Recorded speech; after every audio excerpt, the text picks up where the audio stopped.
Welcome, Aries friends. Tarot, my love, with the special on the beach edition. There goes some brown pelicans. You can see that. Beautiful morning, just past dawn. And right now, we're going to do your single spread, 4 pillars for May. Can't believe it's May.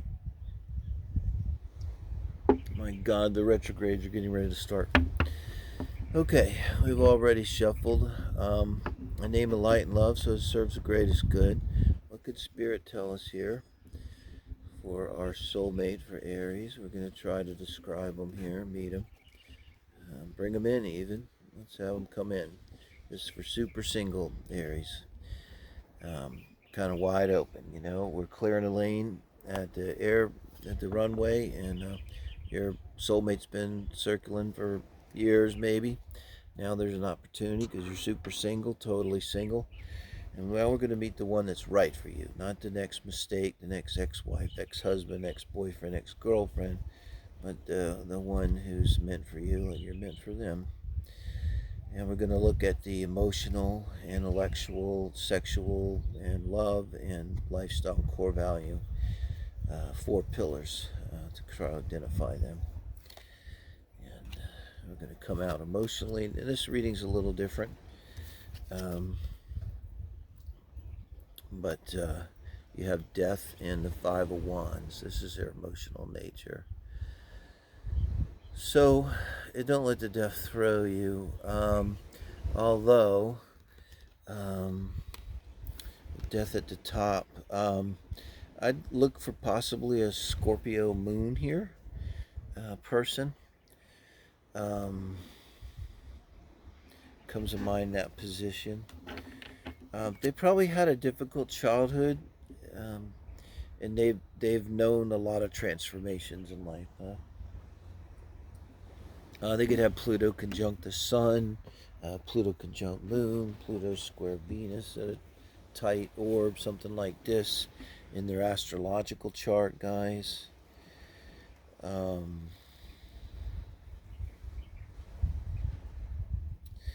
Emotionally, they're going to have a lot of interest in the occult in the 8th house, and they might want to watch shows about anything to do with death, uh, even like police shows or crime shows, possibly. Definitely would be open, I would think, to things like tarot, astrology, um, looking for hidden things. They This is a person that emotionally they're all about the depths, and they probably have a little bit of a love-hate relationship with their unconscious, but they're not afraid. This is someone's not afraid to go in the basement. Like if there's a bump down there, and other people are like, "Holy shit, did something just go bump? I'm not going down that bay full of cobwebs, dark. God only knows what the fuck's down in that basement." And this person just immediately goes right down there because they want to know what the fuck is down there, right? And they don't care if it's cobwebs and scary, and the rest of these people are eating pop. They're like, I want to know what's going on. So they're not afraid to go into the dark places, you know. And what I see here with this 5 of Wands, probably started at a young age. They're kind of fearless in this way, you know. Like nothing really scares them. I just had a vision, okay, vision. They're gonna tell you a story, maybe try to bring this out when they saw their first dead person. I think it was a grandparent, someone close to them, and how impressed they were. Like they were. This never happened to me, but they're. It's funny. Like I don't know. Nobody really died when I was young. Maybe that's good, but they were young and they just had this strong memory from it because huge impact. And maybe they're above the age of reason, like over 7, younger than puberty, and they were just amazed. They were kind of looking around like almost like, yeah, people were crying, people were obviously upset, but they were like, oh my god, this person, they're dead, granddad's dead, grandma's dead, and they just blew their minds, you know. Because it's almost like his thing with soldiers. He sends soldiers to war when you're 17, 18, 19, because you really don't, at that age, a lot of us, we don't really believe in death yet. Yeah, we get it theoretically, you could die, but we don't believe that we're going to die, you know. So, um, this is a person that knows death. They know what it is. Not afraid of it, okay? Open to it. They could be open psychically and stuff. I have a theory. Get ready. Not enough people watching to bash me too hard, but I've had relationships, and I just noticed, not just in relationships I've had, but women I've known, that people that are very psychic, particularly on the divine feminine side, mediums, empaths, that kind of energy. Something terrible happened in their very early childhood, and I feel like it cracks open this eighth house energy, where it's where energy comes into our charts, I call it. But it cracks open something that's supposed to close. When the soft spot on your head closes, you should close. A lot of kids, they come in and they're talking about their past lives a mile a minute. Of course, parents are ignoring them. Ha ha ha ha. You flew a jet fighter, did you? That's cute, honey. I'm washing the laundry. But they lose that because it cranium hards over, and you move on into this incarnation with the governor on. But some of these people, due to the trauma, it leaves that crack open a little bit, and I think that's like makes them always open to the literally the other side that we're closed off from here. So, complex person you're dealing with now. Let's see. The Tower again. Don't freak out. It's a little different reading, but the Tower and Death. Wow, wow, and the Seven of Swords. And here's the two cards I got to say the most. Don't freak out about in this reading, because this is your person. Okay, they're not going to leave you for your sister or brother. you know, what you might think from the Tower and the Seven of Swords, but this is their intellect. Um, so I told you did about the Scorpio too comes to me with seven swords. So again, this is a person, man, they are fearless about looking inside, seeing the motives behind, the intentions behind other people in everything. And um, the Tower and Death with the Five of Wands and the Five of Swords, it, they don't listen to what you say. They listen to what you mean, and you don't even know what you really mean. They know what you really mean. So if they ever say to you, and they might tell you stories like this too, but like how they can read people. Like I'll tell you right now, I don't think you can lie to this person. Like I don't know how they would do it, but watch some FBI videos or something. But you can't lie to them. They're gonna watch your pupils dilate or something, like a human lie detector, and not just lie. It's like you can't just say to them like, well, I really don't care. They'll be like, oh, you care. You care so much that it's giving you that pain in your left side that you always have. That's because you tense, and they're gonna. No, yeah, this is kind of an amazing person here. So I mean, they're going to tell you it's not going to be hard to know them. They've met a lot of tragedy in their life. Again, it's your person. It's stuff like this, guys. This is what makes us great. If you just have a silver spoon, you sit around your daddy keeping you in the Air National Guards. You don't have to go to Vietnam, die with the rest of the soldiers. Yeah, you don't really grow. But this person, man, you know, when they talk about the things they talk about, like it comes from such a authentic, deep place within them. They know death. They know pain. They know death in the tower. They understand how tenuous life is. They will probably tell you, I know that I could die to now. And so carpe diem. All right? And they mean that shit, these people. Crazy. Your person. Six of Swords. This is sexually here. and the Two of Cups. All right, I'm going to let that sit a moment here. Um, wow. Let's see, guys. Let's look at their core values. Six of Cups. It's very nice to have in the core values, I think, in the King of Pentacles and lifestyle. So, wow.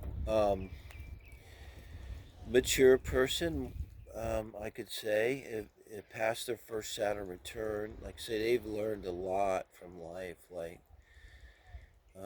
the kind of insight they have and perspective they have and depth they have and wisdom they have. You don't learn that the easy way, and you don't learn that fast. It takes a little time. But my God, what they have made of it, huh? So this shows a person here that's mature, can take care of themselves, is responsible, reliable, dependable, all of the Saturnine qualities. But with the Six of Cups here, I feel like, even in terms of what they do for a living, and in terms of their lifestyle and whatnot, they may be kind of conservative, if not politically conservative, might be politically conservative. But this is someone, like, I don't know, this is like Taurus moon energy, um, Taurus Venus, where they're really going to be traditional in terms of their lifestyle. They want it to be like it was when they were a child. So as you talk to them and they tell you what was their childhood like, what was their mom and dad's relationships like or something, they might have some kind of like idealized version of how, probably as a child, they may have written down in a book or something. Um, may not be that old. Maybe they wrote it down on a text. um, kind of what they wanted in a relationship, and it was kind of sweet and kind of traditional. The marriage and the white picket fence, something along those lines. Um, and if they're in some kind of management and whatever they do it with a strong sense of like care and love, and like if they're a manager, they're going to be the manager that the people are going to go to when they're not feeling good and they want to go home sick. They're going to be strong and in a position of authority, but very soft in the way they deliver the authority. It's like these terrible things that have happened to them with the Six of Cups here. They've turned him into this King of Pentacles, okay? You know, and powerful person, but not a hard person. It's almost like it all made them more open and more loving.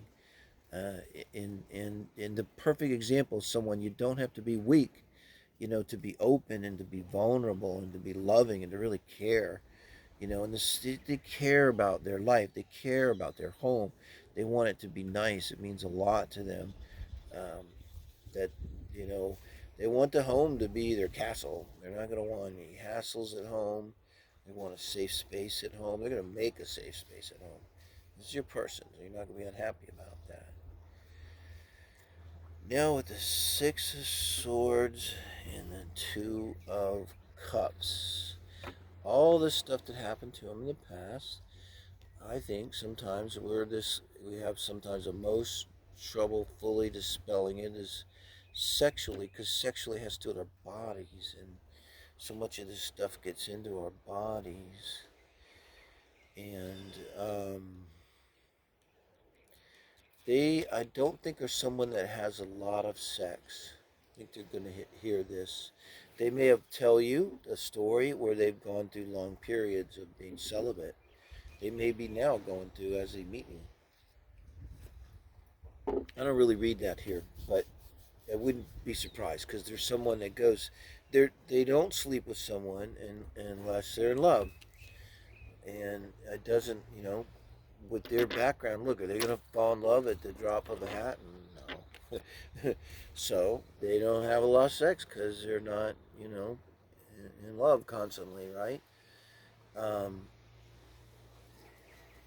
So I think with the Six of Swords being on top, it's almost like you're going to have to go through with them a little bit of a process sexually. Keep that in mind. Like, they're probably not going to be someone like you could just grab them in the hallway and pound them. Maybe after you get comfortable. Okay.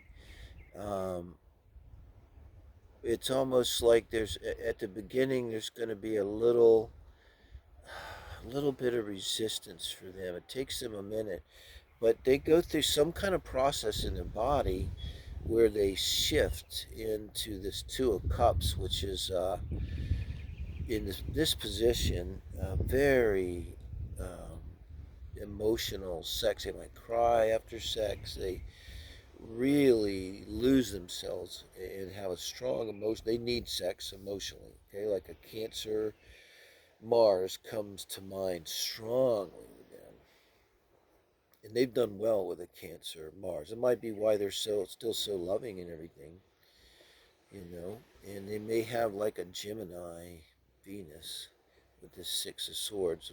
Go with a Cancer Mars. Well, and that would do it, you know. Like the Venus nature is not doesn't have the depth of the Mars nature here. And this may come across too in the way they love you, like um, the Six of Swords and the Gemini. It's lighter and more thoughts and detached. Some detached is and not bad. There's nothing toxic, but maybe that's how they have to play it here. It's coming with death in the tower and the Six of Swords. Um, but when the bedroom door closes and when push comes to shove, like you're their couple love. It's like you're everything to them, and I mean they're going to show it too. But there just could be in terms of the actual romantic love experience. It might be oddly detached. Like you might wonder that there's just a little feeling underneath there. And this may go away over time as you really get to know them because, again, they have to really be in love and really be secure in order to really be vulnerable sexually and emotionally. Sex, Mars, Venus, emotions, and love. So, uh, Aries, I think this describes your person. And thank you guys for joining me on the beach today. This morning. This is for May now, month of May 2021. Really appreciate it. It's easy, it's good karma, what the heck. And we appreciate everyone subscribing. It helps us so much. Thank you guys. Have a good one.